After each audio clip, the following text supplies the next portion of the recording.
grab your copy of the Taco Montana Clandestine Hustler. Shop Amazon. Get your autographed copies by emailing Taco Montana Books at Yahoo. Question is, again, Taco Montana, the Clandestine Hustler. Why clandestine? Well, it was designed because of the illicit things that I was doing, and I was trying to stay hidden from everybody. So it's just like another word, ghost. Got you. Okay. I follow you. Now, share with us how you made it to what we call the rare air, right, of the title Retired Kingpin. How you made it there. Okay. Well,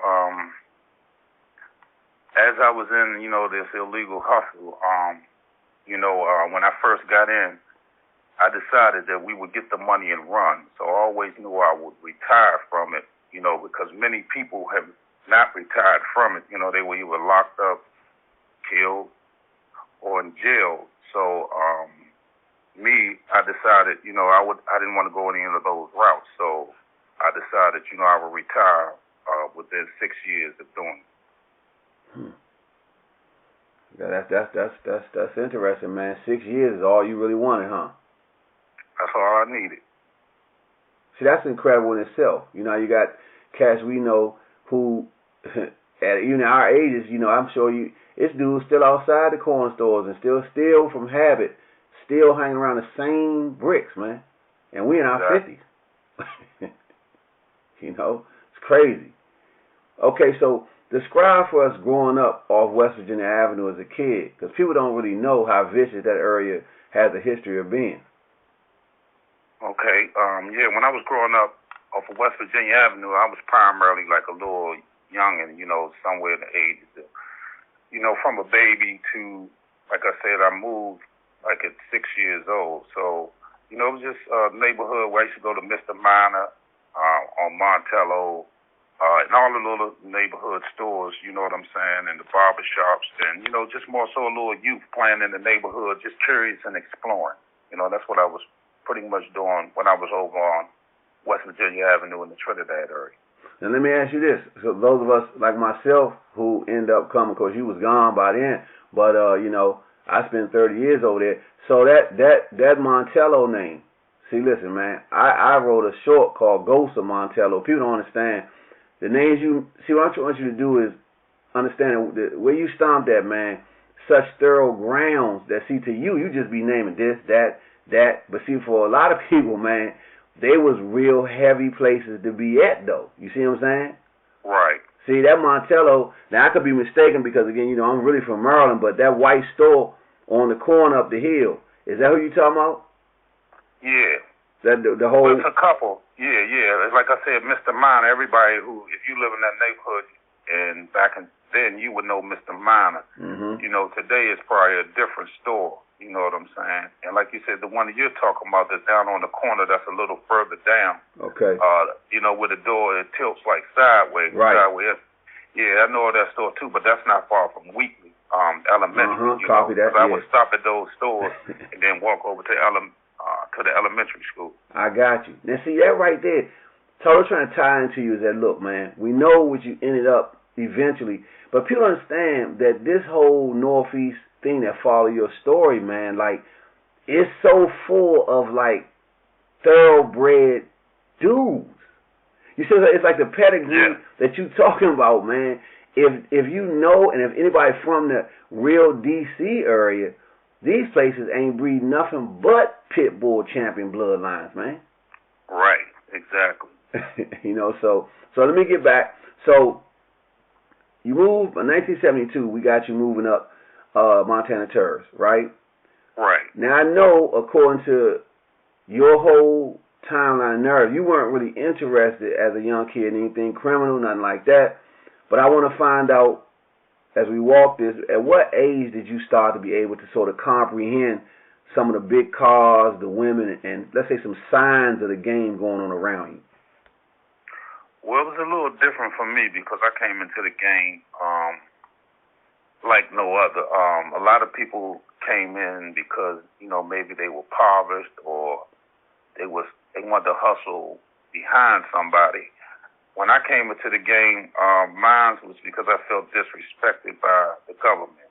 So I was attending school because I didn't get into the streets until 18. So, you know, I had already graduated from high school, but I was trying to get a little degree in Academy of Business, and then the school closed on me. And, you know, the government told me I was responsible for the loan, which the school ran off with it, so, you know, that kind of upset me. So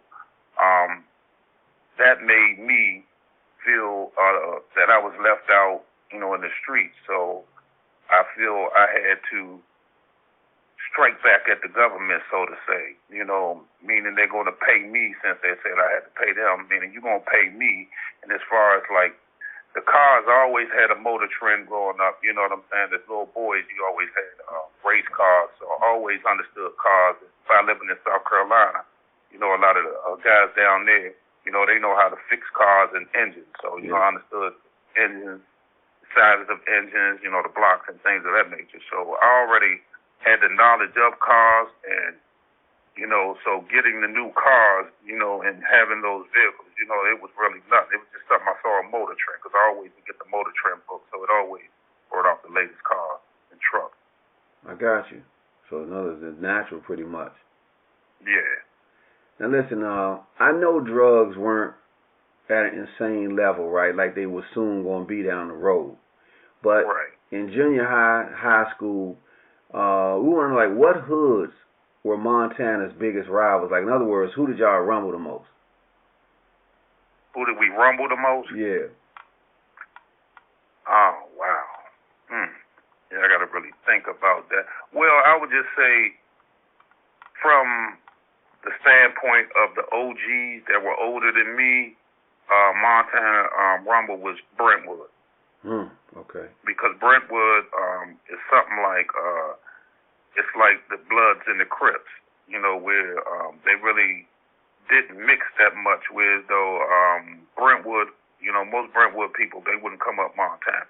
But, you know, a lot of Montana people go there. So it wasn't really in my generation that a lot of things were happening. It was the older OGs that got into confrontations with them. So I can't really say who we had a rival because, you know, I went over Northeast. You know, a lot of Montana people went to Taft.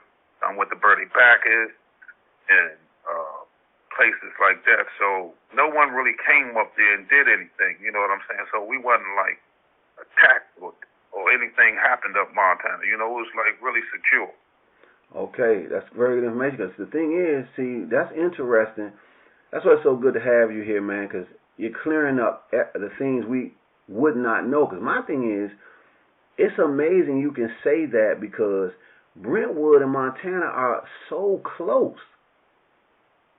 I mean, that's man, that's incredible. We would have never thought that the OGs had those type of wars to get that thing established like that. So, you know, now see, my next question is, right, we heard many stories about men who became powerful men, right, who started from a young age, and they had like a natural penchant, right, just a natural thing for running a company. They always had that built in, right? So when did you know for a fact that a boss was your route to go? Well, I knew it when I was young, when I was working on the candy truck with the counselor, my mentor, Reggie. You know, just paying attention to him, he would take like 20 of us out to sell the candy door to door. And, you know, we would always be dealing with cash. And he would always, you know, collect everybody cash. And like I said, it was 20 people working. So I saw that him as a man, he was able to carry this out. So when he did go out on tour, and he more so like, not to say quit, but, you know, he was finished with the candy. We didn't have anybody. So what I would do was go up to the Standard Drug off of Rhode Island Avenue and pick up chocolate-covered raisins, peanuts, almonds, peanut brittle, and things of those natures at like 50 cents a box.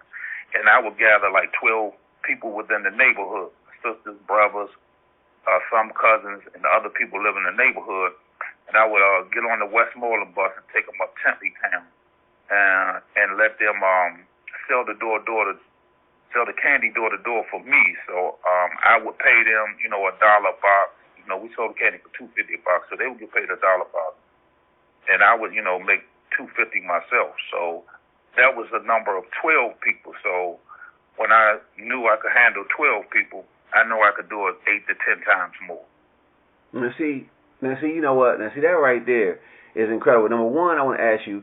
So when you said Reggie went on tour, that was with the DC group Osiris, right? Yeah. Okay. Now here's my thing. I want to say to you about this whole thing you just described. This is why they say that some of the the cruelty of organized systematic racism is for you to have had that kind of mindset that young.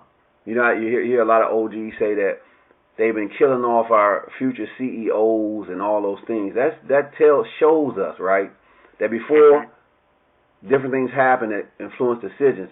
So you were already, people don't even know, Tinleytown. See, they don't even know what you're talking about. I'm going to elaborate. Tinleytown is that upper crest of North. You had a vision, the upper crest of Northwest, man. Mm-hmm. See, think about how young you were to even think like that. So let's not, before we get to anything else, that's why, man, the fact you're still here to give this testimony is just such a gift, man. Let me get back on track, man. I'm digressing. So you mentioned legendary trainer Ham and your interest in boxing in another interview. Tell us about that. Yeah, Ham, like I know Ham, he live on 14th Place Northeast, I know, can go to his house. But, he had the gym up under Elliott Junior High School, so that was somewhere where, a lot of my friends that lived over in the Capitol Hill area, a lot of them, they were boxing. So, I would go in there, train and mess around with them. But me, I more so didn't get in the ring. All mine was more so taken out in the streets, like I said, from my other interviews, body punching, slap boxing and those things. So, in my opinion, I was good with that. So I didn't actually get in the ring, I just took mine for street, knowledge to make sure I was able to protect myself in the street. So that's why, I appreciate Ham, you know what I'm saying? Like I said, I grew to know him even longer, because I would come to his house over on 14th Place Northeast. Yeah, my salute to Ham, legendary trainer, Mark Two Sharp Johnson, that whole mob. So we salute to them. I got you, man. Now listen, as a basketball player, right? You were very good, and you spoke of a team at Spingarn, right, which was a legendary mob as far as elite basketball in the D.C. area. Tell us about that experience in the 1980s when you attended Spingarn. Yeah, when I graduated from Elliott High School, I wanted to attend Spingarn, and I also wanted to pick up a trade. So, I attended Spingarn and Phelps. I would do the trade at Phelps and do all the academics at Spingarn. But, like I said, I came from Elliott, and I was playing ball, so I wanted to try out for the team at Spingarn. But, like I said, Sherman Douglas and Melvin Middleton was there. They were two talented guards. And, the coach was more so like, hey, they're going to start the team. So, me, I understood that. So, I just decided to take my talents to South Carolina. Hey, man, what's funny is that team is legendary, man. I was, always been a big Sherman fan. The wild thing is, Maryland, I never saw them. A lot of dudes that was deep into the, going to check out the basketball, they would go over there and watch them. I just heard about the 31-0 team. Like I say, Sherman went to Syracuse. I would meet Melvin Middleton later on in life in different crossings. Great dude. I mean, I really respect Melvin. But he told me, that's why this is relevant. He told me, it's funny, like you thorough guys, for real, have a same sort of mindset. Like Melvin told me, right, in his home, he said, man, this ties in with Clandestine Hustler, the theme. He said, man, I should have went on and went to the NBA, man. He said, he said, man, but at the time, and I'm gonna say it, it goes to your code, everything I'm saying, it really is putting you in this mindset where the level you should be respected on, because I'm not leaving the question what I'm saying, but you talk about people, but you know what I notice about you, man, real talk. Yeah. You never say nothing negative about any other dude no matter how things may have turned. I mean, some of the names you mentioned, man, I've never heard you say a word about another thorough individual derogatory. None. So I had to say that because he was saying he was with a certain person named R.E.Y. in your book. He was like, man, but at the time, I was making more money playing street ball than professional players, right? Right. And he was saying if I ever got a chance, I would tell these youngins, man, that don't go this route, though. So let's go back to, see, I went to say to you, clandestine hustler, mean. That's what I keep trying to tell people, man. Don't have any premeditated idea. I don't care what you think about Taco, you got to read this book. So let me go back to my question, Taco. Here's the thing.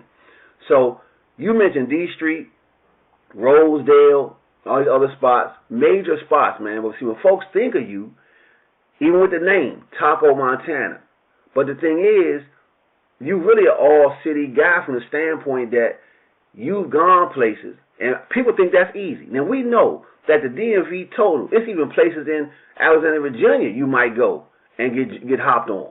So my thing is, the closer you move into the district and Prince George's County, man, to be able to go all those places, that pretty much says it all. You see what I'm saying? But I'm saying, man, tell them again, the name Taco. Everybody wants to know, what is that about?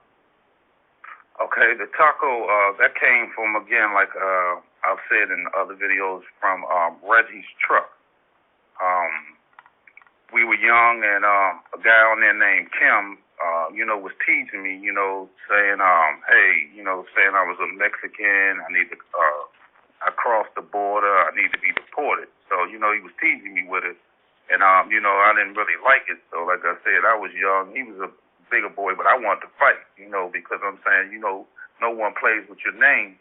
But the next day when I came on the truck, the females, they were teasing me, Taco, Taco. And so, you know what I'm saying? I like the way they said it, you know what I'm saying? Because they had like a little intimate tone to it, and so, I just took it. I took the name and embraced it. Yeah. And I ran with it from there. Copy that. I got you, man. Now, you mentioned in that question about Spingarn, South Carolina. And so you left D.C. for South Carolina. Now, how was it to go back further south where the blood and the soil was thickest?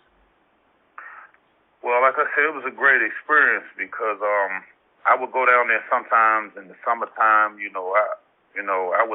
I had friends down there, so when I was in the country, I would pick peaches. I would get out to the peach field, pick peaches and things of that nature.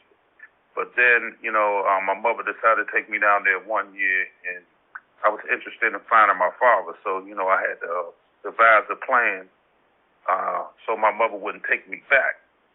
That's why I had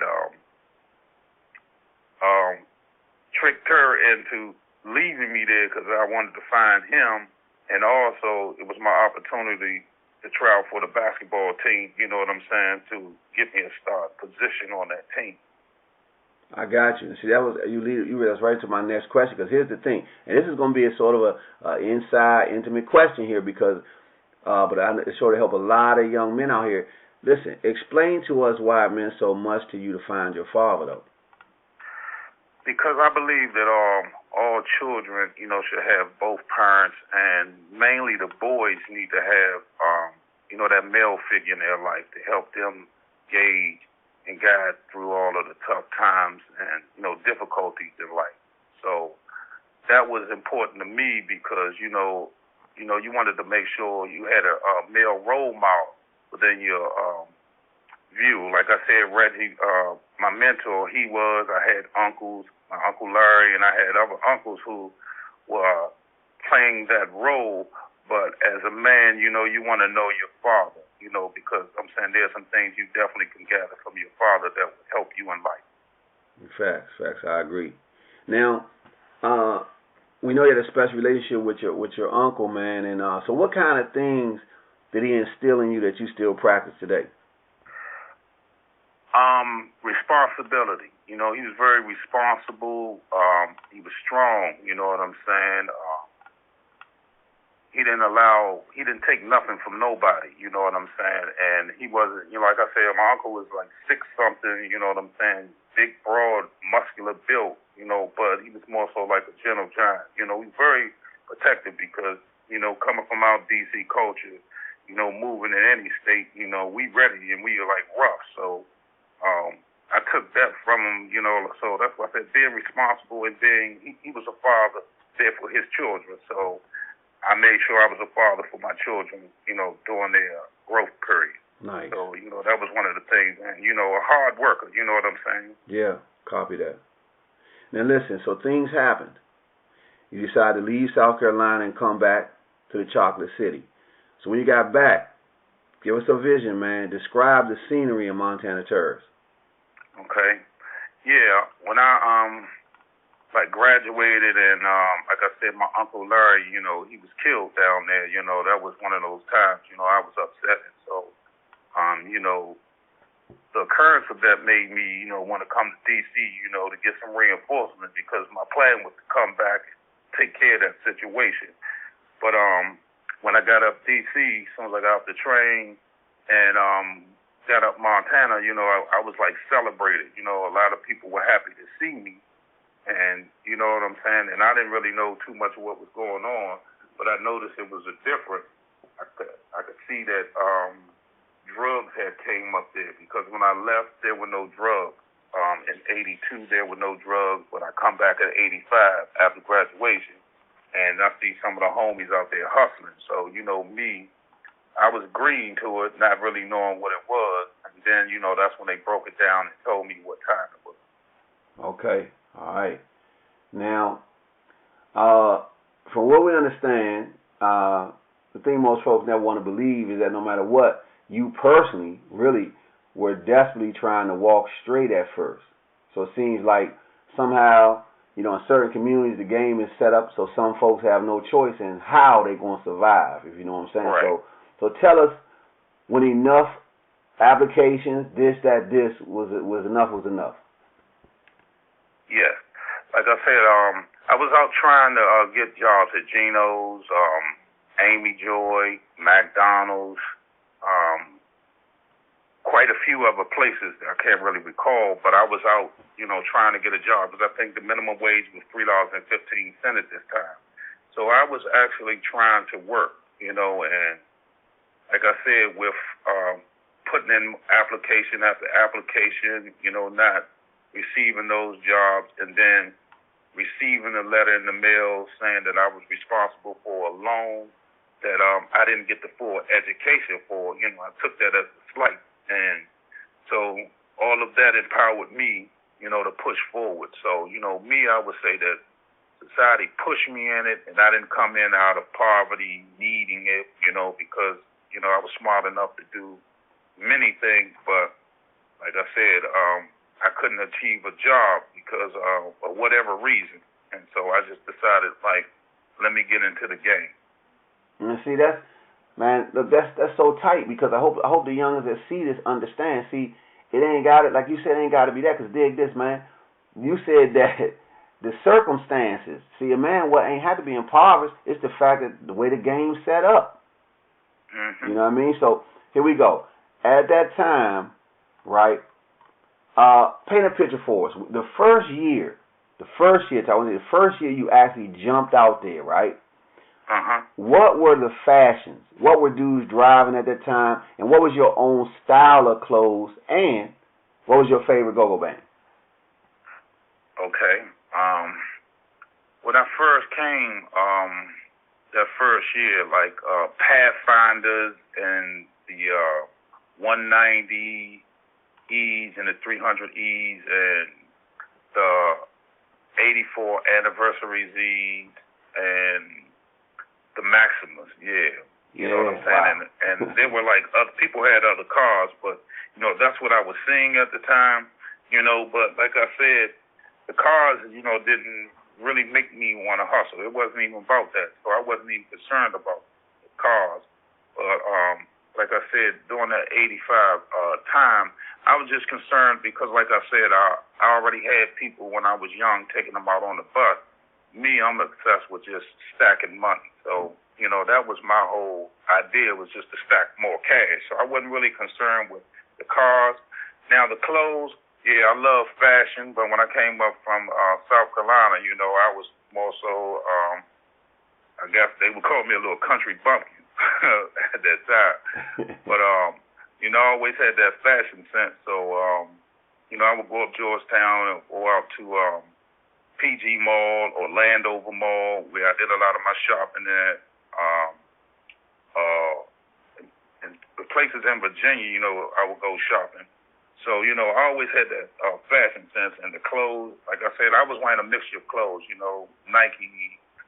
Mainly we wore the Russell sweaters because they was inexpensive and you could get all colors, and we get one every day from the trading post out in Maryland. So we would go every day, get those, and we would get a pair of Air Force Ones every day to wear with, the different color Russell sweatsuits and hoodies. So now, my favorite go-go band is it's two of them, you know what I'm saying? It's so many of them, but it's like two that I could say I grew up heavily on, and that was Chuck Brown and Rare Essence. And I would say more so I grew up a lot more on Rare Essence because Rare Essence was in the beginning stages of me getting in the game, you know what I'm saying? Because when you went to Chuck, Chuck was like the big boy level, and I was just entering the game. So, it was more so Rare.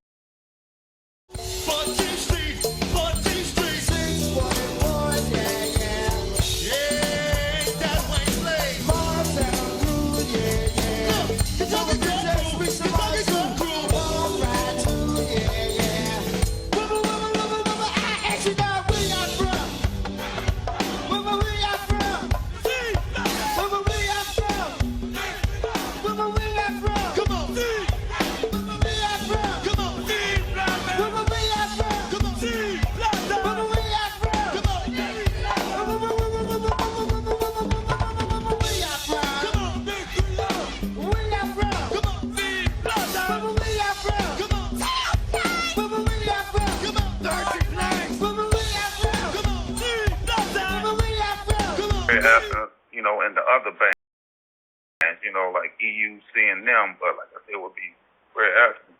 And then Chuck, I would grow into Chuck. Chuck was for the grown and the sex.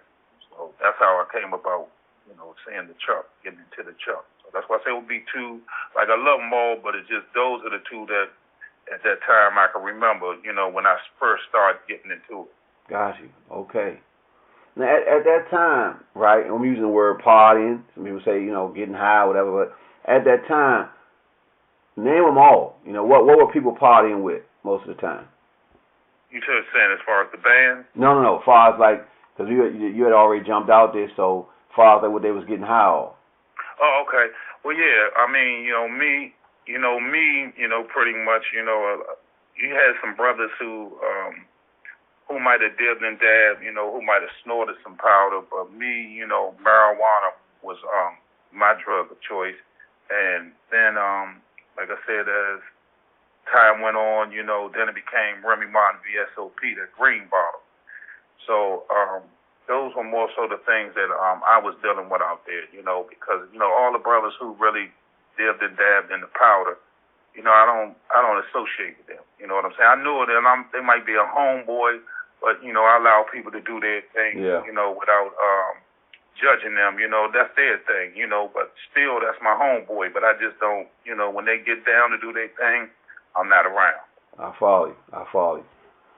Okay, now, some things happened, man, and you had a hard lesson that you had to deal with, right, and part of your whole growth process. So tell us about your first jail stint, man, how you got there, how long, and were there any problems when you sat down? Okay. When I first got locked up, it was such a surprise because, like I said, I was green when I came up, and the jump offs was running by me, and I didn't know who they was. I just seen, white people just running past, and I didn't know really what was going on. Then I noticed they had guns because I came to South Carolina, so I hadn't seen nothing like that. You just see a sheriff in a car, so he's in his uniform. But these would jump out. So I had the drugs on me, and they just ran by me, you know what I'm saying? And then when I realized, I went in the building, you know what I'm saying, and, thought about it, was like, wow. So, like I said, by me being green, out there another day, serve or undercover. They point me out, come pick me up, lock me up. They process me. I get they give me like a year probation on the charge. So me, hard head, trying to figure it out, saying, feeling like I'm not gonna let this defeat me. Get back out there again. Let's say like 3 to 4 months later or sooner, I caught a second charge. And when I caught that second charge, that's when I went to court, and they sentenced me 20 months to 5 years, where I was sent over to 1901 D Street to DC jail. And once I got over there, I was up DC jail for like 3 months, and me, I don't speak to people I don't know. You know what I'm saying? I'm more so quiet and paying attention and observative of things. Whenever I come into any situations, I got to be aware of it. So that right there, when you come in, I do know that people can't relate to you, or they can't cut into you because you haven't opened your mouth. So no one was able to cut into me. So let's say I was in there a week or two. And after that, then, hey, I was able to use the phones and this nature, because the phones were locked down. It was individuals, it's brothers that was in the cell block that had things locked down. And me, I knew I was eventually going to get in control of it, but I just sat back patiently. And as I did that, some of the older G's, they would all talk to me. They was trying to figure out why I was out there, telling me I don't really belong. But, they all took a liking to me because of me, and then it just spread out through that block. And so anything I did, the phones was there.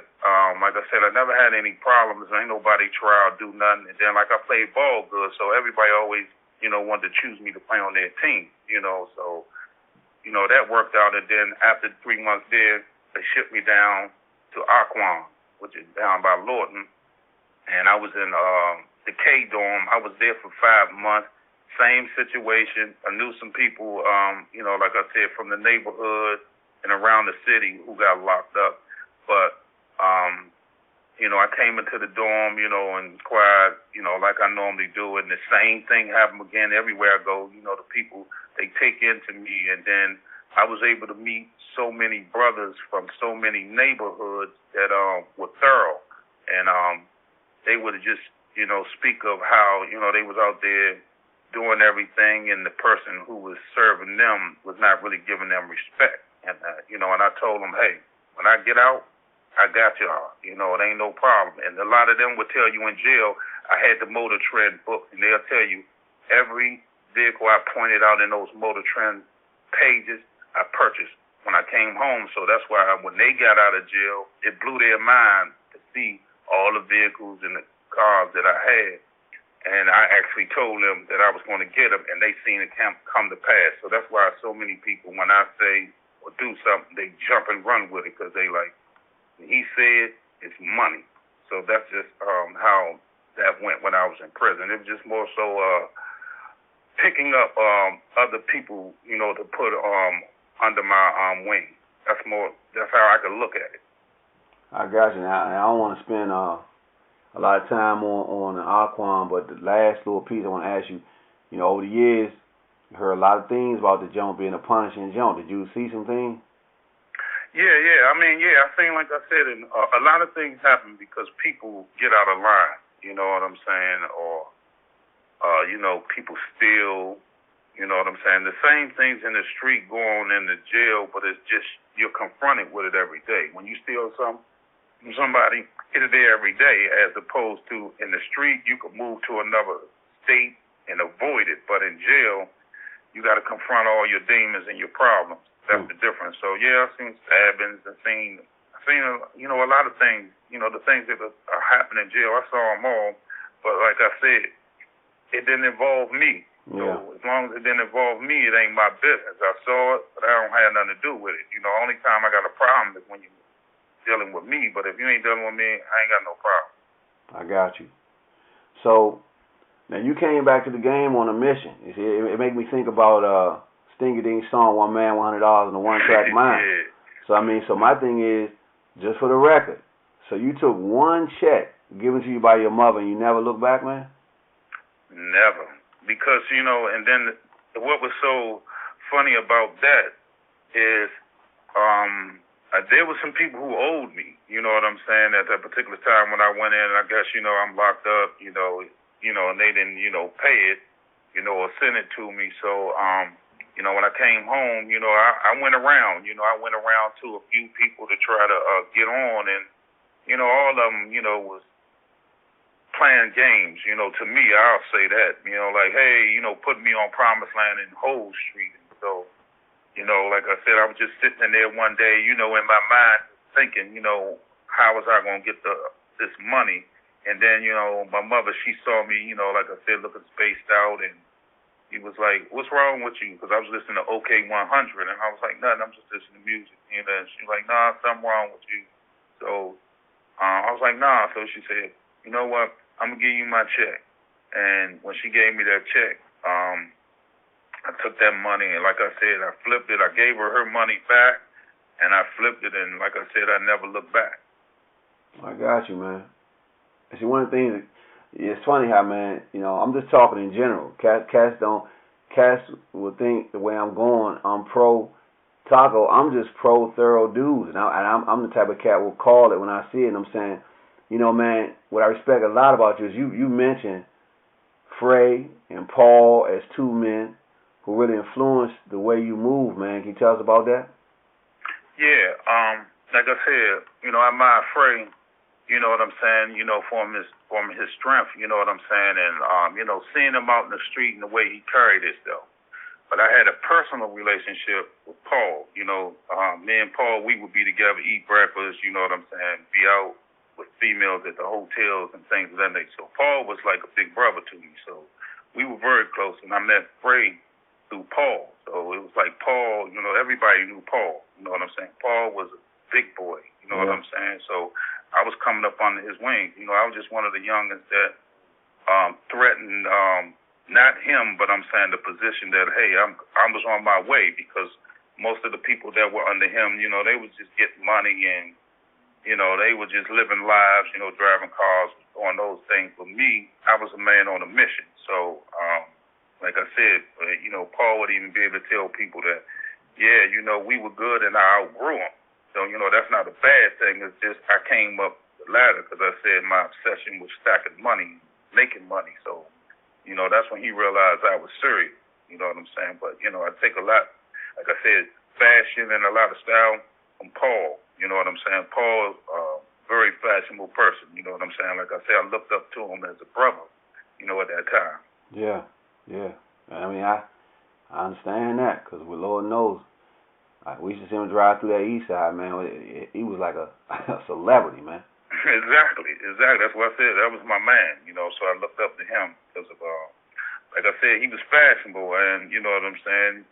He was good with the lady, and, he was getting money, you know what I'm saying? I mean, the man had some pieces that rappers still don't even have today. I mean, he had, man, when he was talking about these Rolexes for $30 and $60, he had that way back in the 80s. That's incredible. Yeah, this nigga, he would have $20,000 beds way back then. That's what I said. He set a standard. It was the things he did that I watched and seen. I was like, I want some of that too. Yeah, I get you, man. So listen, man, we want you to be really in depth on this, man, because so listen, on this ride that we on with you right here, man, we want each phase, and you've given us the phase up to this point. Now, as you obtained your own crew and became your own boss, here's the question. One, for those of us who really want to know, who was in the crew? Two, was Sean Branch on your team at the time? Three, inquiring minds want to know, when and how did you and Sean actually even meet? Okay. Now, when I first came up in 85, JJ had most of everybody, working with him, so he had the crew, like I said, I was under him, like I said, even though, I mentioned to Paul, but that's, like I said, it was levels to it. It went through JJ first. So JJ was, more so like the man of Montana, you know what I'm saying? He was taking and serving everybody, making sure everybody was, had their supply of drugs. So I would be with him and, riding with him because I came from South Carolina. I had a driver's license, and that was something a lot of DC dudes didn't have. So I had my driver's license, which I could stop the police from searching the car, because if you didn't have it, like with them, they would catch charges. So I was a brick wall to the police system because of my driver's license. So with JJ, he would take me around the city because JJ know a lot of people. So he would introduce me to all of these people. So to be honest with you, to tell you like the names of the people in my crew, I had over 100 people. So, that's going to get crazy, Yeah. I could just tell you it was over 100 people that I had within my crew. Wow. Now, as far as like with the Sean, I'm trying to recall. He might have came around me somewhere like 88, somewhere like that. I'm not really sure of that because he wasn't with me in the beginning in 85 and 86, and I came home in 87. So he got zero to do with that. So I can say it's like 80, and more so it had to be like 88. And no, he wasn't a part of what I was doing. I tried to make him a part of it, but hustling just wasn't in him. You know what I'm saying? It ain't in everybody, so it just wasn't in him. Yeah. So I tried, and then I saw that wasn't working. Like I said, I'm already taking care of 100 and something guys, so I ain't got time to baby him. So, I just moved on. You know what I'm saying? And I took everybody shopping, so I would take people shopping. So it was nothing to buy anything for him, but like I said, the attention was on me because, like I said, I was growing, and I had grown because JJ went from him being my man to now he on my team. So, all the things had flipped, what I'm saying? So whereas though what I was getting from you, now you got to get from me or I can give you more. So, like I said, with him, like I said, and he was around every day, but it was a bunch of other little young dudes that, I loved that was around all the time. So I might have 20 or 30 little youngins just around me when I'm just sitting out there chilling in the neighborhood. You know what I'm saying? Yeah. At all times. I go to the malls at all times. So he just was a part of it. I mean, they looked at me and they idolized me. That's the truth of the matter. You know what I'm saying? So they knew I was it, but I wasn't carrying it like, I'm it. I was carrying it, like normal, like a normal person. It wasn't nothing. But, I was the light. Yeah. So, I guess he seen the light, as they seen the light, and like I said, through situations that I guess he controlled, like I said, I would take everybody to the hotel. So I would buy a bunch of hotel rooms every night. Like 2 years in a row, we was in the hotels, all over New York Avenue, all out Rhode Island Avenue and College Park. Yeah. So even out the Howard Johnson and out by Capitol Plaza. So, I was always in the hotels, and I would get them rooms and get them ladies at times because I might meet a female and there might be a few females there, so they would come with me, and, some of the guys, I would introduce them to the female. So, like I said, he got with me off of that, you know what I'm saying? So he more so admired that, you know what I'm saying? It wasn't no, like, maybe in their stories, like, he might make it assume. I didn't employ anyone to do any hitting.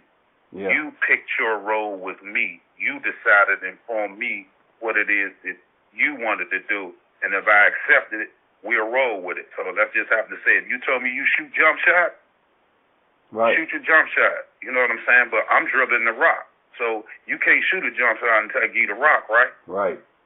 Yeah, so that's how it was. I was the rock, and, just like him.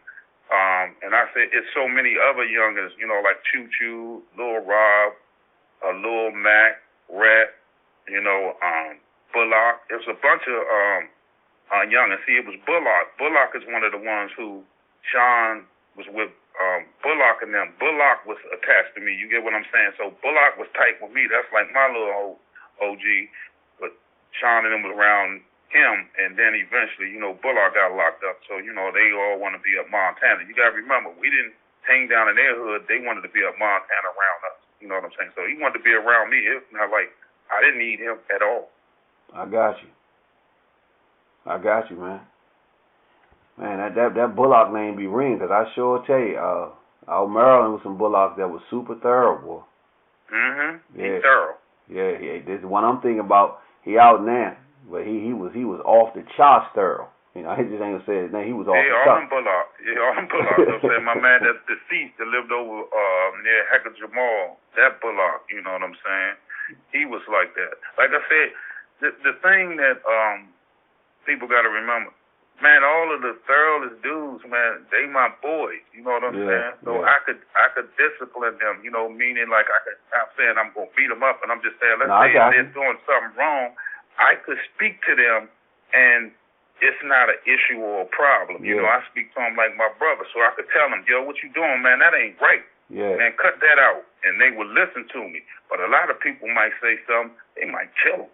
But me, they say, I love talk my brother. So, you know, even as they coming home today, you know, that's the thing they say. They're thanking me and appreciate, because they was like, man, you made me a man, man. You was out there talking to us like a man. And, you know, I appreciate everything you've done. So that's what I get from the OGs coming home, you know, how they appreciate what I did, and they was like, they never had it like that before, and they can't say that I deprived them or cheated them of anything. If anything, they'll say, I gave them much more. I got you. Now, in your book, man, you described a mule trip back from California, and you were the mule, so many folks, they never gonna understand the kind of hard it takes to do something like that, right? Even though things weren't as technical as they are now, but yet still, man, only the Vikings had a ball to do something like that. Can you tell us about that in a way, you know? Yeah. Me, like I said, I was with my man, Kay, and, you know, he was going over there to get the water. So, me, you know, I decided to take a trip with him because he told me the prices was better than New York. So, like I said, I gathered my money and, you know, I took the trip with him, and we got over California, met up with his people, handled their business. His people was able to hook me up with someone to get mine. I got mine. So what I did, you know, I went back to the hotel room, broke it up, you know what I'm saying, from the seal, and taped it around my whole body, you know what I'm saying, within the inside of my thighs, you know what I'm saying, to the inside of my thighs, and then I put on some thermal underwear to put it over top of me to make it tight, and then I put on, you know, like we were wearing oversized sweatsuits, you know, we used to wear our clothes big, so I had an oversized sweatsuit, so you wouldn't notice it, but like I said, I went and jumped on the plane with me and Kay. You know, his was cool because the water was under the bottom of the plane in the suitcase, so we wouldn't have no smell. But me, you know, I'm sitting on the plane, you know, noticing I smelled his coat, you know, and I'm hoping nobody recognized this, and no one recognized it only until, you know, I got a little annoyed once I got back to D.C. coming through National Airport. That's when, you know, like one of the little buggies was like beep beep making this noise, and you know me, I thought I was like caught. I was like, man, I made it all the way to California with this, and now, man, I get to D.C. to get this dog. But it was just, you know, the sound, and beep beep, he was trying to get me get out the way, you know. And then that's when Kay grabbed me and was like, hey man, come on, man. And then we jumped in the cab, and then we came around Montana, you know what I'm saying? And as soon as I pulled up, got out of the cab, the jumped out. So it was like, oh my gracious. And so I was walking. I couldn't go to my building because I lived in 1623 Montana. So I was down by the recreation center. So I had to go left, which is the chaos house. So it took a moment. I'm banging on the door, you know, the chopper house, looking. They thirsty. They looking at me and looking around. And next thing you know, his brother was able to open the door, and I slid in, you know, to sit in the chair. But, you know, I was nervous as hell because it's like, man, I done made it all the way back with all this work. And, man, I'm going to get popped right here. I mean, they just jumped out. I didn't do nothing, but we pulled up at the same time, and I'm surprised that they didn't come to me. I'm glad that they didn't, but I was just surprised because any vehicle pull up right there in Montana in the front, down by that recreation center, the police wanted to jump out on you or know exactly what you were doing. Yeah, man, that's incredible right there, man. That's people can, unless somebody been involved with something like that, and to any degree, they don't even fathom the stress that had to be on you, man. Oh, right. Yeah. Because like I said, like you said, I was my own mule. I mean, I went over there, it was mine, and I brought it back, because at the time, like I said, I didn't know who I could have send it from over there, right. Or do whatever at the time that we were going. Because like I said, it was just like in '87 or something like that. So I didn't really know. So I had to go over there, and then once I got the game, then I knew I didn't have to go over there no more. Just make a call, and then they come here, or like it was somebody here. I had too many people that I was involved with here that had it. Yeah. So you got back, man, and you pretty much went to work immediately. And so tell us about relationships with people like Lou Hobbs and Demencio, and what was their connection to Montana terrorists? So that's something we all want to know, because that's nobody knows really how that or what that was. Okay.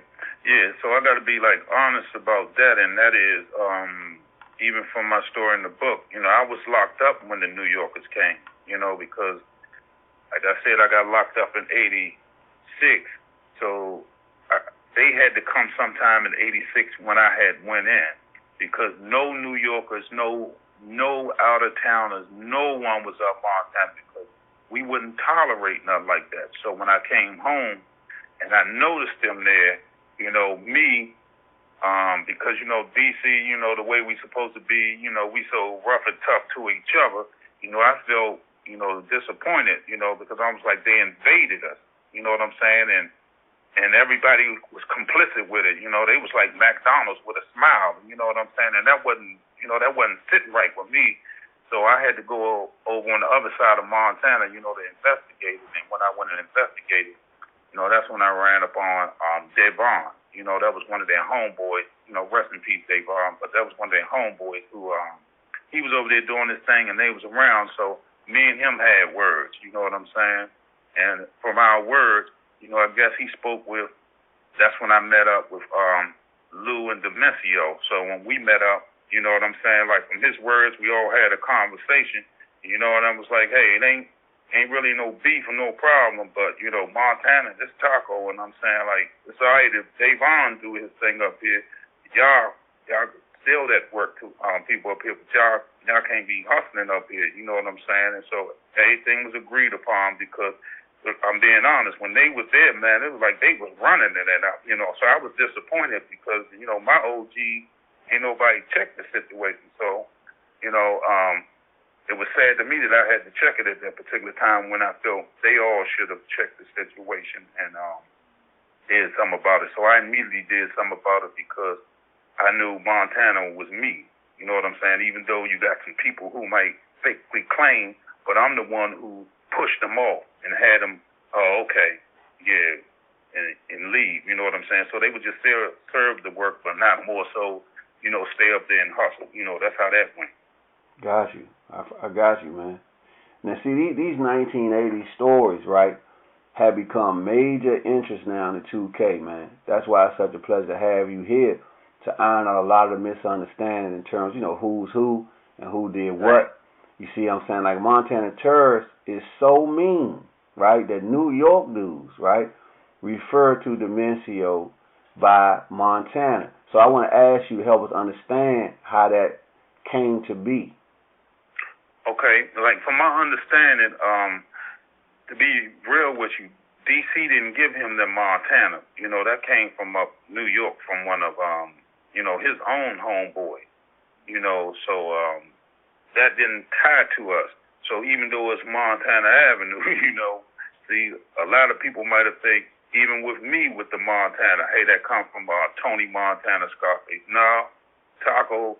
When it was always a problem or issue, they'll say, we beefing with Taco and the Montana nigga. So they always tied me with the name. I was from there, but it was always tied like that, even if I wasn't in the beef or not. It's just the name tied. So he didn't get that from there, and I mean, one of the people here, Sean's talking about, he gave him the name Montana. That came from New York. That's not true. What I'm saying? He got his name from up there. Got you. I got you. Okay. So, because like I say, you see, the son even documented that Montana follows him. Like, I mean, for some reason, even though I heard, because I don't talk about nobody I never met, but I heard cool dude, this thing, and the point is, I even heard from you, you know what I'm saying, about a lot of positive things about him, and especially, you know, but like I say, you spoke on Frey, this and that thing. So my point is, I know you ain't got nothing against him, never have, but that name, I just want to know, I want to know how that name Montana got clicked to a cat from New York. I just never knew what it was about, man. Yeah, it was, like I said, it was on him from up there, but like I said, Sean, you know, got out there lying and, you know, saying, hey, he got it from Montana, you know what I'm saying? Right. He's out here spreading disinformation, you know, which it ain't come from there. So that's the only problem. But like as far as like I said, the Lou and the Mencio, I mean, they real good dudes, you know what I'm saying? I still have a relationship with Lou Hart today, and if Mencio was alive, I would have it with him. Yeah. You know, and if you ever met Lou would tell anybody. I mean, he said it when he first came home, in 2021, and he said it the first day he met me. Lou said the first day he met me, he was like, man, I thought you was a star. He said, man, everybody follow you, so he'll tell people that's how he viewed me. So that was their viewing of me, and my viewing with them, hey, they was cool. It was all right dudes, you know what I'm saying? But I'm pro DC.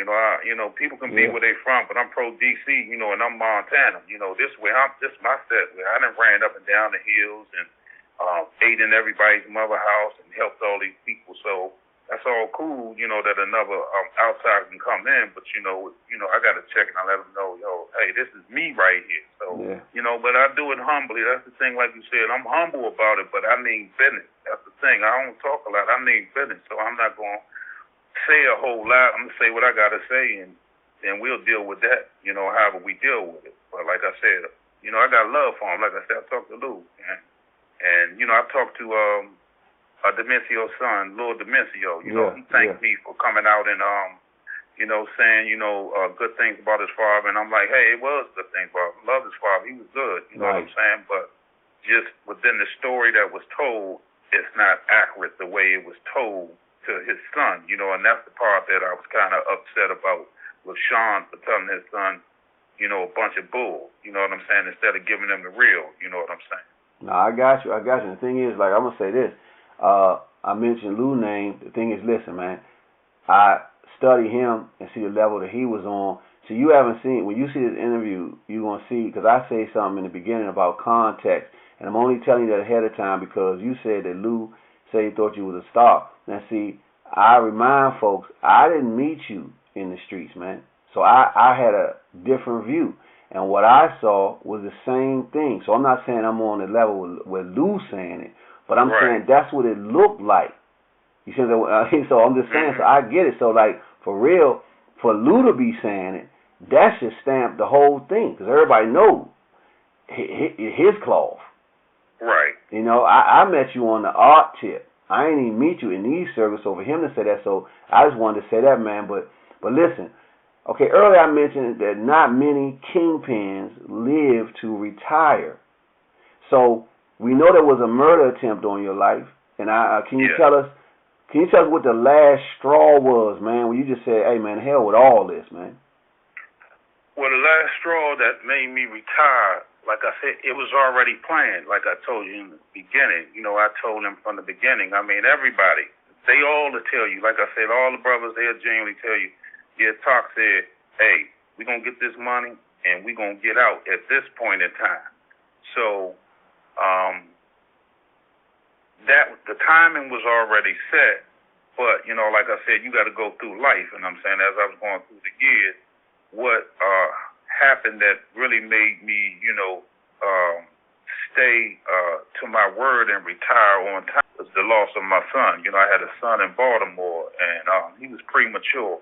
Once he passed, you know, that affected me a lot because, you know, I took it personal, you know, as though, you know, maybe it was a punishment from God to me, you know, telling me what I'm out here doing was wrong and I need to change my life. So it was that. It wasn't like, you know, maybe some people attempt on my life. You know, I'm serious. I mean, my plate is clean. So I ain't worried about it. You know what I'm saying? I never ran or never did anything. It was like, I'm going to handle the business. That's why I'm still here today. You know, I got shot. But everything's good. You know what I'm saying? I walk, on clear, free safety. You know what I'm saying? I don't have to worry or look back because that's taken care of. But that's just pretty much how it was, at that particular time.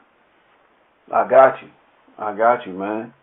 And see, one thing I really appreciated both in your book and in this interview was like the concern and constant warnings, right, to the youth, right, that the game is not a game that they can win. So, and you also stress that legal business is like the way to go. So, I want to open up the floor, man, as we close, for you to take us home with some words of wisdom, man. The floor is yours. We just listening.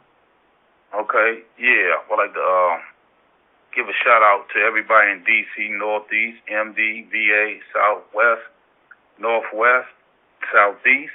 And my thing is, I would like to tell the youth to, just continue, to listen to the elders and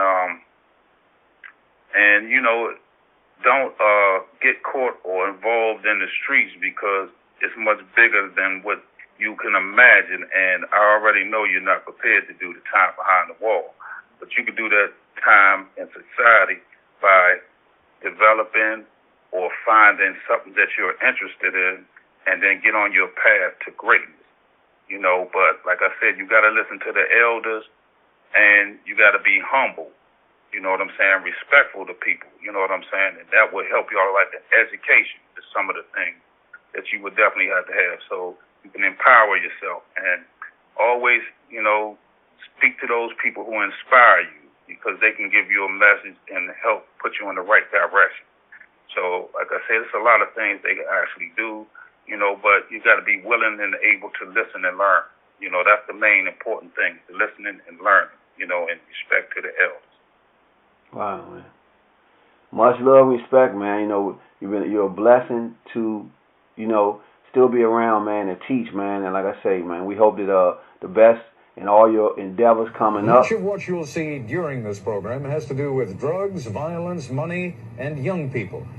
In one way or another, all the threads of the story seem to lead back to young people. But the threads also lead back to warnings issued in the Kerner Commission report 21 years ago that white society is deeply implicated in the ghetto. White institutions created it. White institutions maintain it. White society condones it. What we're about to see may appear to be just a black problem. It is not. This is a violent city where children learn about drugs and murder early. I'm going to talk to them like I talk to little Daryl. I say, what we call him, Pick. I say, Pick, when you grow up, you going to sell drugs? No. I say, why? He say, because it's bad. I say, why it's bad? He say, because people kill each other and it hurt people. A few weeks ago, the father of the little boys you just saw became one of Washington's murder statistics. 23-year-old Darrell Murchison was gunned down on March 10th. The two suspects in the killing are 14 and 16 years old. Before, when I hear of a young boy, young man getting killed, it's just something that really bothered me, Then when mine got killed, I thought I'd know how they felt. I didn't really know how they felt. Murchison was shot 2.5 blocks away from where he lived. His mother was one of the first on the scene. Like that, man. Come on, Gwen. Come on, Gwen. You cover up for yourself. I don't see him like that. Y'all can't cover up, man, Gwen. Come on, Gwen. Please. You know what I'm saying? I know you got some big things planned, so we're just going to leave it right there. But our pleasure here, man, at Lions Den TV, man, to have a cold-blooded living legend. And see, I'm happy that I saw it. That's all I'm going to say, man. See, so this right here, I saw you. So I don't care. You just so that can't nobody tell me. And I saw it. So that's why this is the bomb, man. So Taco, we love you, man, and for real. That's real talk. And respect you to the fullest for walking how you walk, man. So again, man, we hope to check back with you when the movie go down.